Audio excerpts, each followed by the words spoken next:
اهلا بيكم في ازاي الدليل العصري للانسان المصري. ازاي تقول لها انها تخنت؟ ازاي تقول لها انها تخنت شويه؟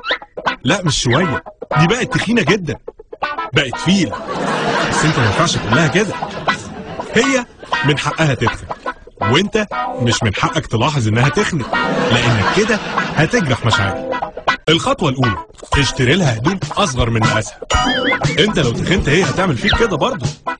جمد قلبك، هات لها بلوزه مقاس 8 وهي بقى مقاسها 18. مش شايف انها صغيره شويه؟ ايوه يا حبيبتي، دي مقاس 8. انا فاكر من الصيف اللي فات ان انت كان مقاسك 8، انا فاكر كويس. كده الكرة في ملعبها، وهي المفروض تبتدي تفكر تخس بقى. الخطوة الثانية، في البيت لما الأكل يتحط اعمل نفسك رومانسي ومتعاون واغرف انت. حط لها في طبقها كميات أقل من اللي هي بتاكلها، ولما هي تخلص أكل وتبقى عايزة تاني خليها هي اللي تغرف لنفسها، وسيبها بقى هي تحس بشكلها وهي بتعمل الخطوة دي قدامك. انما انت اكلت فتافيت وحمدت ربنا وعايز تقوم من على الترابيزة. الخطوة الثالثة، حاول تشيلها. مش عارف ايه اللي حصل، نفسي اشيلك زي زمان بس مش عارف. هتسمع كلمتين بايخين، بس انت كده وصلت رسالتك.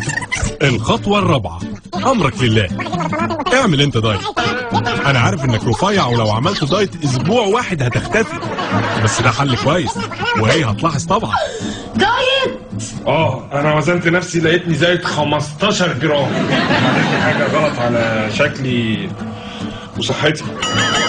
لو ما فهمتش الاشاره دي يبقى مفيش قدامك غير الخطوه الخامسه والحاسمه. الخطوه الخامسه، الحديد بالحديد يفلح يا معلم.